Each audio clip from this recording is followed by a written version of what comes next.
नमस्कार, जय जोहर संगवारी हो। मैं प्रतीक सिंह आप सबके सामने हाजिर हुआ हूँ लेकर के महिला पर्यवेक्षक के भाग 1 के अधिनियम वाले हिस्से के ऑब्जेक्टिव क्वेश्चंस की महत्वपूर्ण सीरीज। कितना सोच सोच के बोलना पड़ता है, समझ रहे हो? ठीक है सर, इससे पहले हम लोग बहुत सारी चीजों को पढ़ चुके हैं, है ना। देखिए, अब आपके आप मेरे सामने बैठे नहीं होते तो मैं खुद ही बच्चा बन के बात कर दूँ। सर, इससे पहले हमने ये चीजें पढ़ चुके हैं। हाँ, तो इससे पहले हम बहुत सारी चीजों को पढ़ चुके हैं, जिसमें बाल विवाह, है ना, बाल विवाह प्रतिषेध अधिनियम पढ़ चुके हैं, आपका दहेज प्रतिषेध अधिनियम पढ़ चुके हैं, आपका टोनी प्रताड़ना अधिनियम पढ़ चुके हैं। अब आज हम जो पढ़ेंगे वो आप आगे देखेंगे। तो आइए चलते हैं हमारी क्लास की ओर, सीधा सीधा क्लास की ओर। मगर यार, आप लोगों से एक शिकायत है मेरी। क्या शिकायत सर? कि आप लोग क्लास को शेयर तो कीजिए। अर्जुना में ये 5 कोर्सेज उपलब्ध है, CGPSC pre, CGPSC mains, CGPSC pre cum mains, hostel superintendent, CG Vyapam और महिला पर्यवेक्षक। इसके लिए कोई भी जानकारी चाहिए इस नंबर पे कांटेक्ट कर लें।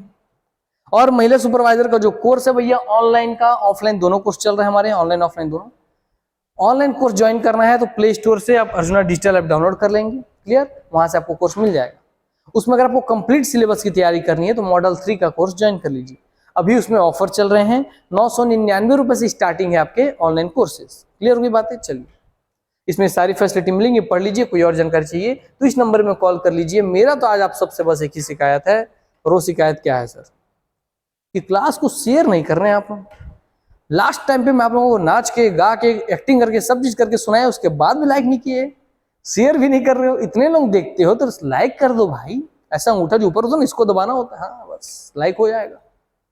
लाइक करो, थोड़ा क्लास को शेयर करो, ताकि हमें भी मोटिवेशन आए, सोर्स आए कि अरे भाई आप बच्चे पसंद कर रहे हैं, और मेहनत कीजिए, क्लास लेके आइए, और क्वेश्चन लेकर के आइए। मैं तो सोचा था पूरा भाग 1 का ऑब्जेक्टिव सीरीज करवा दूं। और जिस तरीके से व्यू घट रहे हैं, देखिए दिल से मैं साफ आदमी हूँ, एकदम साफ बात बोलूंगा। जिस तरह से व्यू घट रहे हैं तो मैं अधिनियम की बात, क्योंकि इसकी जिम्मेदारी मैंने ली थी, उसका शायद ही मैं और अन्य भाग 1 के अन्य विषय पे क्वेश्चंस लेकर के आऊँ। वरना मैं सोचा था कि भाग 1 की ऑब्जेक्टिव क्वेश्चंस भी, आपको थोड़ी बहुत थ्योरी भी, जो अधिनियम कुछ योजना है गवर्नमेंट साइड्स के, वो भी सब चीज यूट्यूब पे बिल्कुल फ्री करा दूंगा। एक एग्जाम से पहले सब खत्म करवा देता। मगर जिस तरीके से व्यू घट रहे हैं, लाइक्स घट रहे हैं, कमेंट्स घट रहे हैं, आप लोग शेयर नहीं कर रहे हैं, पैसा नहीं लगना है यार। आप लोगों को सपोर्ट और प्यार ही तो जो आप शेयर करके दिखा सकते हैं, अपने स्टेटस में लगा सकते हैं, है ना, फेसबुक में, व्हाट्सएप में पोस्ट कर सकते हैं। एक वीडियो को टच ही तो करना है। और आप महिलाएं हैं, आपके अंदर तो भैया मातृत्व गुण है, इन द सेंस कि आप इमोशनली बहुत मजबूत होती हैं और स्ट्रांग भी होती हैं और बहुत इमोशनल भी होती हैं। तो आप तो इमोशन समझ सकते हो ना। कोई मेहनत करता है तो उसको अपने फल की चाहत रहती है ना। ठीक, तो इसलिए आप लोग भी हमारे मेहनत को सराहिए, क्लास को अधिक से अधिक शेयर कीजिए, व्यूज को बढ़ाइए, ताकि हमको भी मन करे कि हाँ भाई, हम भाई वीडियो बनाए, उत्साह के साथ बनाए, एनर्जी के साथ बनाए, और बच्चों को पढ़ाएं बाल एवं किशोर श्रम अधिनियम 1986। तो आप सब अपनी ड्यूटी पूरा कीजिए, मैं अपना ड्यूटी पूरा करूंगा। आप शेयर करते रहेंगे तो भाग्य का सब चीज का तैयारी करवा दूंगा आपको यूट्यूब पे। क्लियर? लगभग। आइए, तो आज हम पढ़ेंगे बाल विवाह किशोर श्रम अधिनियम 1986, 1986। तो पहले इसका ईयर ही याद रख लीजिए। अब हम आते हैं इसके क्वेश्चंस पे। प्रश्न 1 क्या कहता है सर? प्रश्न 1 बोलता है कि बाल एवं किशोर श्रम अधिनियम को कब लागू किया गया? वही शुरुआत से शुरुआत करते हैं। तो कब लागू किया गया? 23 मार्च 1986 में, बी 26 जून 1986 में, सी 23 दिसंबर 1986 में, या डी इनमें से कोई नहीं। तो आप में जो रेगुलर हमारे रहने वाले छात्रा हैं उनको तो टेंशन नहीं है, और जो नए हैं उनको बता दें कि मैडम आपको क्वेश्चन जब मैं बता दिया, 4 ऑप्शन बता दिया, आप वीडियो पॉज करिए, कमेंट में जाके आपको जो भी, आप पढ़े नहीं है थोड़ी तब भी, आपको जो भी आंसर लग रहा है उस आंसर को टिक करके फिर वीडियो प्ले करके अपना आंसर मैच करेंगे। इसके 2 फायदे हैं। जब आपका आंसर सही निकलता है तो पूछिए, जो पहले से इस प्रक्रिया को अपना रहे हैं लेडीज से पूछिए, उनका कॉन्फिडेंस बढ़ रहा है कि नहीं। तो जो सही निकलेगा आपका आंसर तो आपका कॉन्फिडेंस बढ़ेगा, और अगर गलत निकलता है तो आपके दिमाग में क्लिक कर जाएगा कि इसका आंसर मैंने ये लिया था, ये गलत था, सही आंसर तो ये है। तो ये गलती फिर आप एग्जाम में नहीं करेंगे, है ना, क्योंकि जो गलत गलती हुए रहता है उसको दिमाग हमेशा याद रखता है। इसलिए यहाँ पे गलती कीजिए। कोई नहीं जान रहा कि आप में से कौन कौन है सोशल नेटवर्क की दुनिया में, इसलिए जरूर निडर होकर के बेधड़क कमेंट करते चलिए, और लास्ट में बताना कि आपके कितने सही हुए। क्लियर? आइए, तो कब हुआ भैया ये अधिनियम लागू? सही आंसर सर इसका 23 दिसंबर 1986 में। कब? 23 दिसंबर 1986। अरे बहुत आसानी से याद रहेगा भाई। कैसे याद रहेगा सर? अरे बहुत आसानी से याद रहेगा।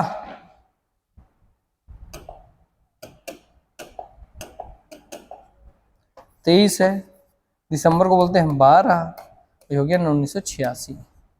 86 तो इसका अधिनियम के नाम में ही, तो 86 तो याद रहना ही है।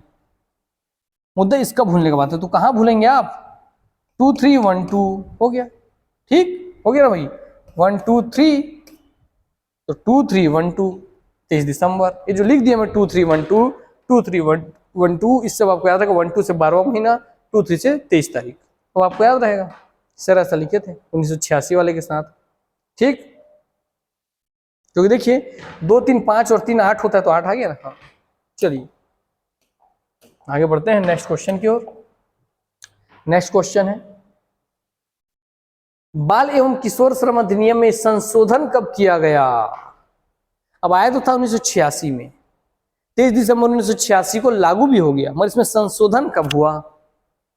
सिर्फ संशोधन हुआ 14 नवंबर 2012 को, 1 जून 2013 को, 1 सितंबर 2016 को। इनमें से कोई नहीं। आंसर बताइए फटाफट। 2 का क्या होगा? 2 का ABCD। What is the answer? सही आंसर सर आपका क्या? 86 का 666, पीछे 86 ना, 86 का 666 आंसर 6 से, इसमें केवल एक ही के वर्ष में है 6, मतलब 2016 में सीधा परिवर्तन हुआ, दिसंबर की जगह सितंबर हो गया। क्लियर? यस। तो 23 दिसंबर जो था, 23 में 2 गया 3 में से, तो बचेगा 1 सितंबर 2016 को, 1 सितंबर 2016 को ये भैया कब हुआ? आपका संशोधन हुआ। ऐसे ही याद रखिए, तो इतना सारा डेट हो जाएगा कि आप कंफ्यूज होंगे, इसलिए 1986 से जोड़ कर याद रखिए। 86 में 6 था, तो उसके संशोधन में 6 होगा, तो 2016 में 6 आ रहा है। हाँ भैया संशोधन हुआ था, उसमें 23 दिसंबर को लागू हुआ था, तो 23 दिसंबर में 2 को 3 से घटा 1 आ गया, दिसंबर की जगह आ गया सितंबर। क्लियर? चलिए आइए आगे बढ़ते हैं। प्रश्न 3, बाल एवं किशोर श्रम अधिनियम के तहत बालक कौन कहलाएंगे? अब ये तो बहुत जरूरी सूचना होगी सर कि आखिर हम बालक कहेंगे किसे? इस बाल एवं किशोर श्रम अधिनियम के तहत हम बालक किसे कहेंगे? 14 वर्ष से कम आयु का व्यक्ति को हम बालक कहेंगे क्या? क्योंकि देखिए आपको याद कीजिए, जो बाल विवाह प्रतिषेध अधिनियम था उसमें बालक की परिभाषा अलग थी, है ना, उसमें 21 वर्ष से कम वाले सब बालक थे, मगर यहाँ ये बाल एवं किशोर श्रम अधिनियम है, श्रम के अनुसार बालक का एज डिसाइड किया गया है, इसलिए दोनों में अलग अलग रहेगा। तो देखिए, तो बाल एवं किशोर श्रम अधिनियम के तहत बालक कौन कहलाएगा?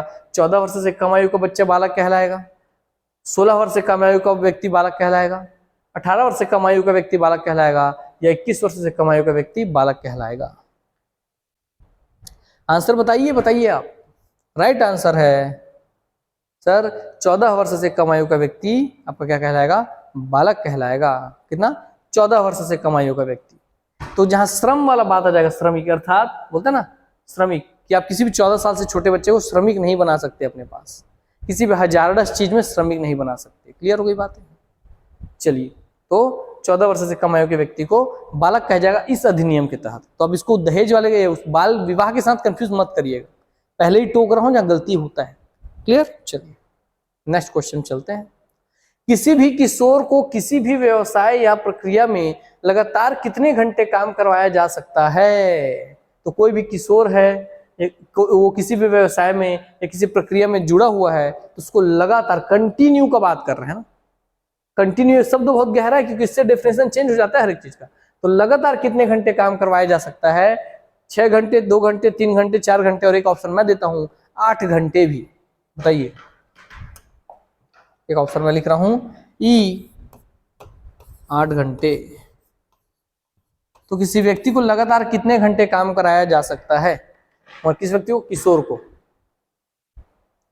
सही आंसर बताते चलिए आप। राइट आंसर है सर इसका 3 घंटे। तो किसी भी व्यक्ति को लगातार किसी भी किशोर को लगातार केवल 3 घंटे ही काम कराया जा सकता है। क्लियर हो गई बात? अब आप कहीं नौकरी कर रहे हो तो आप जाके मत क्लेम कीजिएगा सर मुझे तो आप लगातार 8 घंटे काम करवाए। नहीं भैया, आप किशोर नहीं है ना। चलिए, किशोर होंगे तो अलग बात है। तो 3 घंटे लगातार, तो जब भी लगातार शब्द आएगा तो लगातार कोई व्यक्ति 3 घंटे तक ही काम कर सकता है, ये बात याद रखिएगा इस अधिनियम में। फिर आता है नेक्स्ट क्वेश्चन कि बाल एवं किशोर श्रम अधिनियम में स्वास्थ्य और सुरक्षा के संबंध में नियम कौन बनाता है? इस अधिनियम में स्वास्थ्य और सुरक्षा के संबंध में कौन नियम बनाएगा? बच्चों का जो स्वास्थ्य होगा, बाल का, किशोरों का स्वास्थ्य, उनकी सुरक्षा का क्या प्रबंध किया गया जहां वो काम कर रहे हैं, इसके जुड़ा कौन है जो नियम बना सकता है? केंद्र सरकार, राज्य सरकार, समुचित सरकार, जिला मजिस्ट्रेट? बताइए आंसर, फट से टाइप कीजिए। Sir the right answer is समुचित सरकार। अब जितने राज्य सरकार मारे होंगे सबके सब का आंसर गलत हुआ होगा। क्यों? क्योंकि सर हम तो लगभग सारे अधिनियम में नियम बनाने की शक्ति हम राज्य सरकार के पास देख रहे थे, तो इसमें सर कैसे समुचित सरकार आ गया? अरे भैया इसमें इसलिए समुचित सरकार आ गया मेरे मित्रों कि इसका नाम क्या है? बाल एवं किशोर श्रम अधिनियम। तो जो बाल या किशोर श्रम कहाँ कर रहा है? तो राज्य सरकार की कंपनियों में श्रम कर रहा है, केंद्र सरकार की कंपनी में श्रम कर रहा है। तो जिस कंपनी में श्रम करेगा, जिस स्थान पे श्रम करेगा, जिस कैटेगरी में श्रम करेगा, उनका ही तो नियम उस पर लागू होगा ना। इसलिए दोनों को यहाँ पे अधिकार है और दोनों को समुचित रूप से कहा जाता है समुचित सरकार, जहाँ केंद्र और राज्य दोनों नियम बना सकते हैं अपने अपने क्षेत्र पे बाल और किशोर के श्रम को लेकर के। इसलिए इस अधिनियम में स्पेशली याद रखिएगा कि श्रमिक ये डिसाइड नहीं हो सकता ना कि केवल मैं छत्तीसगढ़ का आदमी हूँ, केवल सरकार राज्य सरकार के अंदर ही काम करूंगा, नहीं। क्लियर हो गई बातें? इसलिए यहाँ पे समुचित सरकार आंसर होगा। इससे पहले सारे अधिनियम में आप राज्य सरकार पढ़े नियम बनाने की शक्ति में, यहाँ समुचित सरकार होगा। और क्यों होगा उसका कारण मैंने आपको बता दिया, क्योंकि व्यक्ति राज्य सरकार केंद्र सरकार किसी के भी अधीन में यह काम कर सकता है, तो दोनों को ही नियम बनाने का अधिकार प्राप्त है। आइए नेक्स्ट क्वेश्चन। बाल एवं किशोर श्रम अधिनियम में अपराध किस प्रकृति के होते हैं? अब किस प्रकृति के अपराध होते हैं? वही अपराध की प्रकृति कैसी होगी? असंज्ञेय, जमानतीय, संज्ञेय, अजमानतीय। बताइए क्या है answer? What is the answer? इससे पहले आप लोगों ने मुझसे पढ़ा हुआ है, तो आप लगभग सबका आंसर के लिए मैं आपको एक हिंट दिया था, मगर यहाँ पे तो उस हिंट से अलग दिख रहा है कुछ हमको, तो आंसर छाटिए। और एक चीज मैंने बोला था वहां भी, हर इससे पहले वाले क्लास में बोला था। बताइए क्या होगा answer? So the right answer is sir संज्ञेय। मैं क्या बोला था सर? संज्ञेय इन द सेंस सगा, स से संज्ञेय रहेगा ही, है ना, अ से अजमानती रहेगा, हाँ ठीक, होगा तो संज्ञेय सगा, संज्ञेय अजमानती होगा, सगा, तो ये सगा, हाँ मोर सगा, उसे याद रहेगा आपको। तो यहाँ संज्ञेय रहेगा, ये बात ध्यान रखेंगे, है ना, ठीक। संज्ञेय रहता है यहाँ का अपराध। चलिए प्रश्न 7। जो कोई व्यक्ति किसी 14 वर्ष से कम आयु के व्यक्ति को किसी व्यवसाय में काम करवाता है तो उसे प्रथम दोष सिद्ध होने पर न्यूनतम कितनी सजा दी जा सकती है? अब इसमें एक चीज की पॉइंट याद रखिएगा, जब आप थ्योरी पढ़ें तो प्रथम दोष सिद्ध होने पर कितनी सजा होगी बोल रही है कि प्रथम दोष सिद्ध होने पे न्यूनतम कितनी सजा होगी। कहने का मतलब कि कोई व्यक्ति को पहली बार प्रथम बार ये सिद्ध हुआ है कि वो बाल श्रम करवा रहा है, तो जब प्रथम बार ऐसा पकड़ा गया कि मैं बाल श्रम करवाता हूं तो मुझे कम से कम न्यूनतम कितनी सजा होगी, ये बोलना चाह रहा है।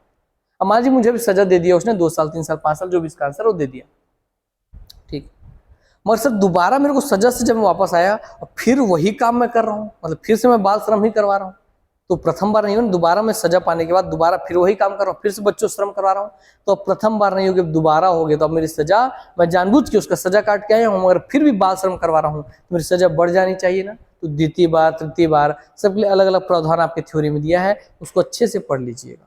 क्लियर? बोलो हर उस महत्वपूर्ण सेक्शन में आपका ध्यान आकर्षित करूंगा जहां से क्वेश्चन बनेंगे। तो प्रथम बार जब आप पकड़ाएं कि भैया बाल श्रम करवा रहे थे तो आपको कितनी सजा होगी? 6 माह का कारावास या 50,000 जुर्माना, 1 माह का कारावास 20,000 जुर्माना, 6 माह का कारावास या 20,000 जुर्माना, या 3 माह का कारावास 1 लाख रुपए जुर्माना। बताइए आंसर मेरे दोस्तों, महिला पर्यवेक्षकों बताइए आंसर। सर सही आंसर है इसका 6 माह का कारावास या 20,000 रुपए जुर्माना। ठीक है, याद रहेगा?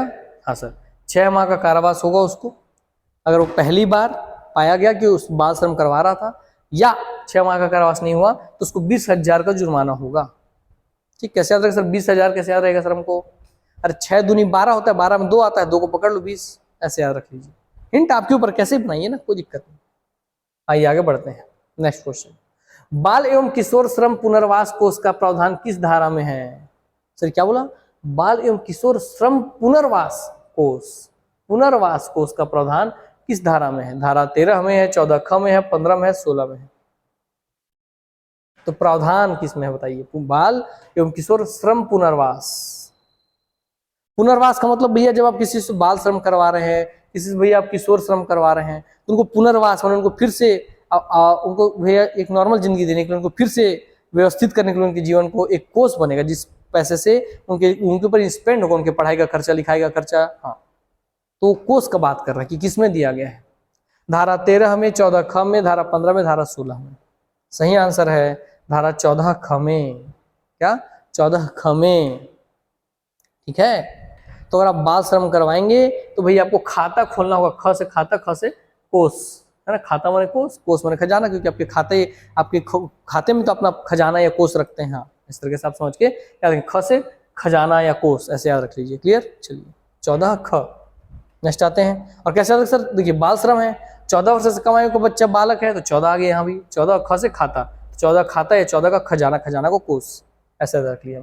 चलिए, बाल श्रम अधिनियम में निरीक्षक की नियुक्ति किस धारा के अंतर्गत की जाती है? अब जो निरीक्षक होगा, जो निरीक्षण करेगा कि कंपनियों में, अन्य स्थानों पे कि भाई कोई बाल श्रम यहाँ पे थोड़ी काम कर रहा है, किसी से बाल श्रमिक थोड़ी करवाया जा रहा है, तो जो निरीक्षक होगा उस निरीक्षक की नियुक्ति किस धारा के अंतर्गत की जाती है? कौन सी धारा में उस निरीक्षक की नियुक्ति की बात की गई है? ठीक, धारा 16, धारा 17 का, धारा 18 का, धारा 19, नियुक्ति की बात अधिकारी की। सो द राइट आंसर, बोला ना, मोस्ट इंपोर्टेंट क्वेश्चन लेके आता हूं जिससे सबसे ज्यादा प्रायोरिटीज है, सबसे ज्यादा पॉसिबिलिटीज है उसके आने की। सही आंसर सर धारा 17 का। कैसे याद रहेगा? अरे 17 में खतरा, अरे 17 में खतरा है ना मेरे भाया, जो तुमने लगाया है बाल श्रम ओ भाया। हाँ, तो 17 में आपके पास खतरा है अगर आप बाल श्रम करवा रहे हैं, तो 17 में खतरा है अगर आप बाल श्रम करवा रहे हैं, कोई निरीक्षक आ सकता है, 17 में खतरा कर देगा आपके लिए। ठीक है, तो आपको याद रखा 17 में खतरा है, निरीक्षक आ गया तो आपके लिए खतरा हो जाएगा 17 के तहत। Yes, clear? तो 17 का क में है। चलिए आगे बढ़ते हैं। लास्ट क्वेश्चन, बाल एवं किशोर पुनर्वास कोष के अंतर्गत प्रत्येक बालक के खाते में कितनी राशि जमा की जाती है? और उसके पुनर्वास के लिए कोष था, बताया था मैं, 14 ख से खजाना। हाँ, अब उस कोष में उसके पुनर्वास के लिए, उसको फिर से अपना जीवन शुरुआत करने के लिए, स्टार्ट करने के लिए भाई कितना पैसा दिया जाता है उसके खाता में? उस बालक के खाते में कितनी राशि जमा की जाती है? 20,000, 15,000, 10,000, 5,000? बताइए answer. Sir so the right answer is 15,000 रुपए। तो 14 वर्ष के बालक को 15,000 रुपए, 14 के बालक 15, 14 के बालक को 15,000, ऐसे याद, 14, 15, 14, 15, ऐसे याद हो गया। इसलिए ऐसे आसानी से याद करवाएंगे। बोले ना, हमारा क्लास सिर्फ रटने का ही नहीं, समझ के जाइए, यहीं पे सब क्लास में पढ़ते पढ़ते सब याद हो जाएगा, समझ जाएंगे एकदम कहानी बना बना करके। क्लियर? चलिए, यहीं पे अपनी वाणी को भैया मैं विराम देता हूँ, आप सबसे अलविदा लेता हूँ। अरे हाँ, मैं जान रहा हूँ बोलूंगा उससे पहले, अरे सर इतना कम क्वेश्चन क्यों करवाए, ज्यादा करवाइए ना। अरे भैया मत होइए परेशान, अगर भर भर क्वेश्चन करवाने लग गया तो आप इंपॉर्टेंट क्वेश्चन को कैसे दिमाग में बैठा पाएंगे, है ना। समझिए बात को। अगर मैं आपको 500 चीजें खाने के लिए सजा दूं तो आप कंफ्यूज जाएंगे पहले 10 मिनट कि खाऊं क्या। अगर मैं आपको सिलेक्टेड 2 चीजें रखूं तो आप दोनों खा लेंगे, या एक चीज रखूं तो आराम से उसको खा लेंगे बिना किसी कंफ्यूजन के। मैं आपको रसमलाई रख दिया, रसगुल्ला रख दिया, आप कंफ्यूज होंगे रसमलाई खाओगे रसगुल्ला, मैंने सिर्फ रसमलाई ला के दी तो फट से उठा खा लेंगे। बस वही है ना, जो इंपॉर्टेंट दे रहे हो उतने दिमाग में बैठाइए ना। सब भर भर के क्वेश्चन पढ़ने के लिए तो आप कहीं ना कहीं ज्वाइन किए होंगे कोर्स, वहां से पढ़ ही रहे होंगे, और नहीं किए तो अर्जुना से जुड़ जाइए, पढ़ लीजिए। क्लियर? चलिए, जहां थ्योरी पढ़ रहा हूं पता ही होगा आपको। चलिए, इसलिए बेचैन मत होइए। यहीं पे अपनी वाणी को विराम देता हूं, आप सब चल विदा लेता हूं। मिलते हैं नेक्स्ट क्लास में, तब तक के लिए नमस्कार, जय हिंद, जय भारत, जय छत्तीसगढ़, वंदे मातरम। धन्यवाद। क्लास को शेयर कर दीजिए, चैनल को सब्सक्राइब कर दीजिए। शेयर करेंगे तो ऐसी क्लासेस लेकर के आऊंगा। धन्यवाद।